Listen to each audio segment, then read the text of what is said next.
he wasn't supposed to make it. A kid from Cameroon, raised in a seminary, barely picked in the first round. No hype, no spotlight. But today, he's standing one win away from his second NBA title, and he just won Eastern Conference Finals MVP.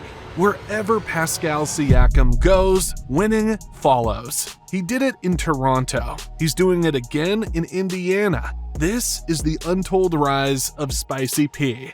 From the shadows of the Seminary to the biggest stage in basketball.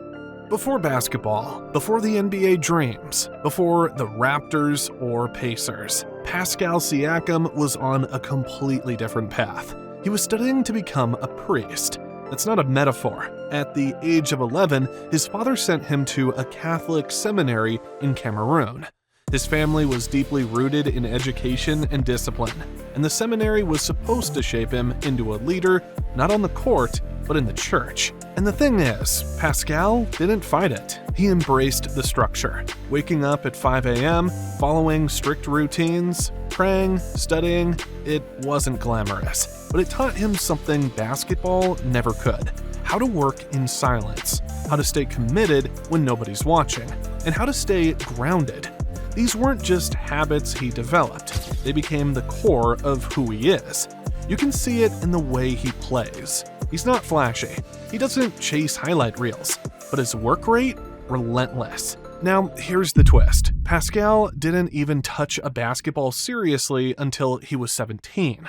That's when Basketball Without Borders came to Africa, a scouting camp where young talents got to show their skills in front of NBA eyes. And Siakam, he wasn't even one of the top guys there.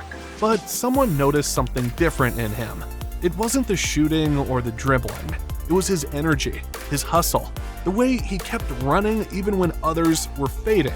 That someone was Masai Ujiri, president of the Toronto Raptors. He saw what most didn't, and he took a chance.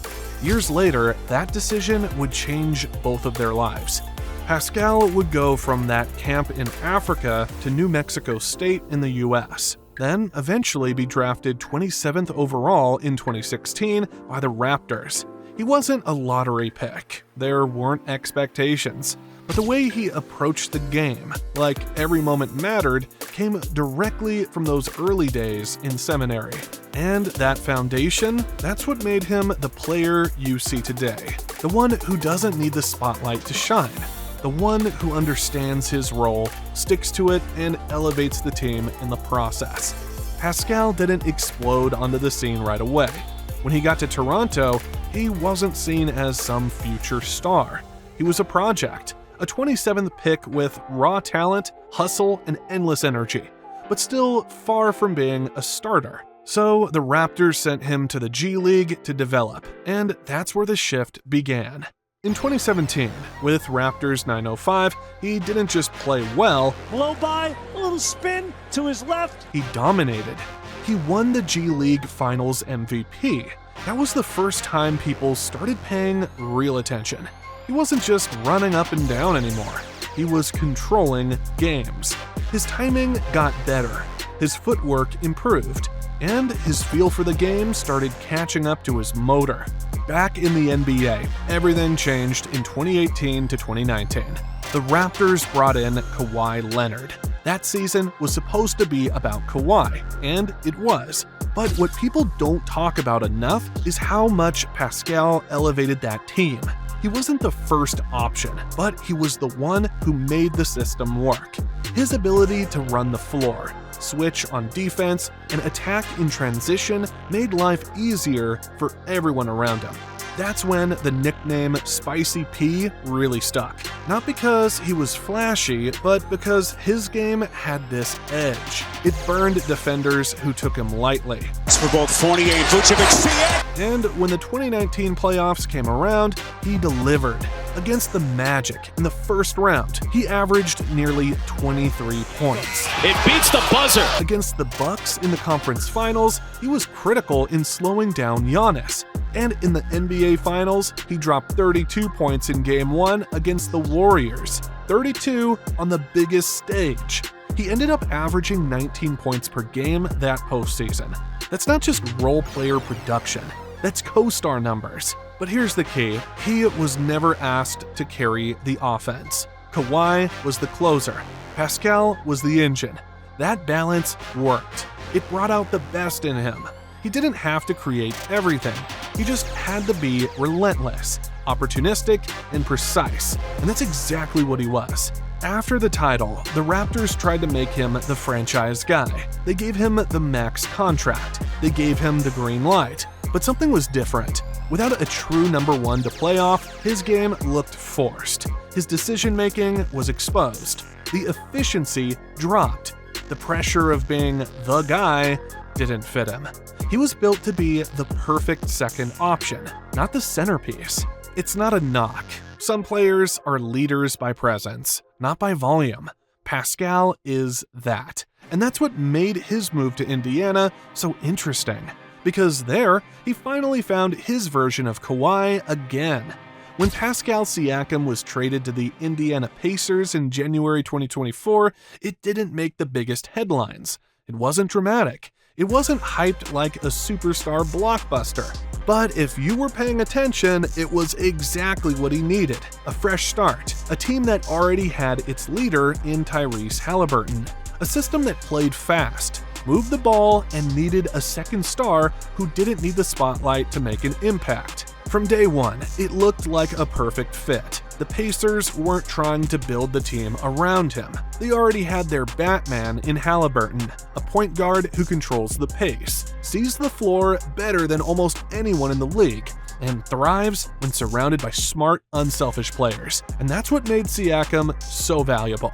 He didn't come in demanding touches. He just slotted right in, cutting without the ball, crashing the boards, switching on defense, pushing in transition. The stuff that doesn't always show up in highlights, but wins games. And he brought something the Pacers were missing: playoff experience, championship experience. He'd been through deep playoff runs. He'd seen what it takes to win under pressure. This was a young team that needed that. And as the season went on, it became clear. He wasn't just helping them win more games. He was helping them believe they could compete with anyone. Then came the playoffs, and that's when everything clicked. Against the Bucks in the first round, Siakam made his presence felt immediately. He attacked mismatches, defended multiple positions, and showed poise in close moments. As the Pacers kept advancing, his impact only grew.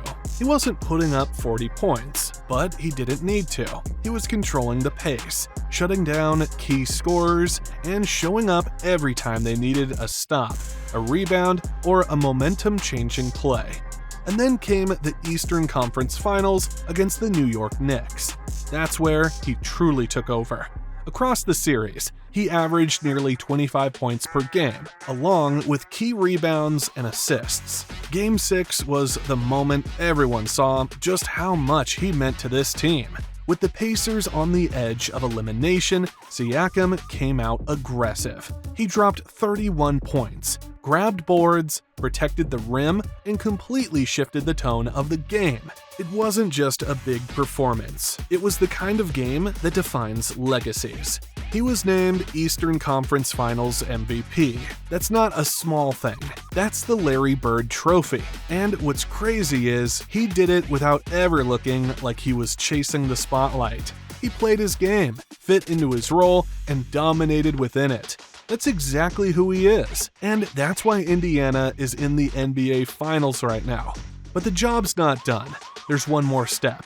And in the NBA Finals, it's not about reputations. It's about execution. Pascal Siakam isn't putting up flashy stat lines in the finals, but he's doing exactly what great second options are supposed to do: making winning plays. This series against the Oklahoma City Thunder has been physical, fast, and tactical. Every possession matters, and that's where Siakam has quietly been at his best. In Game 6 with the Pacers, down 3-2 and facing elimination, he didn't try to take over the game. He didn't force shots. He just anchored the team in every possible way. 16 points on efficient shooting, 13 rebounds, 3 assists, solid defense, and a kind of energy that doesn't dip for a second. He played 32 minutes, and every one of them counted. There's a reason Indiana dominated the first half of that game, going up 64-2. And it wasn't just Haliburton's shot making, it was Siakam's control of the tempo, his ability to defend both wings and bigs, and his movement off the ball. You could see how much attention he drew just by staying active. Defenders couldn't leave him alone, and that opened up space for everyone else. That's what makes him valuable. Not just what he does with the ball, but how he moves without it, how he fills the gaps, and how he forces defenses to stay honest. He's not trying to be the Finals MVP. He's trying to win the chip. And that mindset, being locked in on doing what the team needs rather than what looks good on paper, is why the Pacers are headed into a Game 7 with real belief. Haliburton has been phenomenal in this series, no question. He's the engine, but Siakam is the stabilizer. When OKC makes a run, he responds with a bucket, a rebound, or a drawn foul. When the pace needs to slow down, he sets the tone. And when there's a mismatch to exploit, he doesn't hesitate. He goes to work in the post, backs down with control, and makes high-percentage plays. These are the things that don't go viral, but they win championships. And don't forget, this is the same player people gave up on as a #1 option in Toronto. The same player some said peaked in 2019. Now, in 2025, he's playing in his second NBA Finals, making a case as one of the best second options in the league, and standing one win away from a second ring. So the question is, how did he turn things around so perfectly? How did he go from an uncertain role in Toronto to being the perfect piece in Indiana's unprecedented title run? With the Pacers, Tyrese Haliburton is the Batman. He controls the game from the perimeter, creates opportunities out of nothing, and lifts the offense with his vision and rhythm. That gives Siakam exactly what he needs: freedom. Freedom to play downhill, freedom to pick his spots, freedom to focus on energy, defense, and efficiency instead of having to manufacture every possession. And it shows. Look at his decision-making in the finals. He's not holding the ball too long. He's not taking low-percentage shots. He's not hunting stats. He's playing a clean, controlled, disciplined game. It's that balance that makes him so valuable, and it's the reason Indiana is playing their best basketball in the highest stakes moments of the season. Siakam's presence gives the team structure, calm, and championship-level instincts. He knows what the moment requires, because he's been there before. Now, all that's left is Game 7. One final night to finish what they started. And if the Pacers win it, Pascal Siakam won't just be a two-time champion. He'll be the heart of one of the most unlikely title runs in recent NBA history. But what do you think?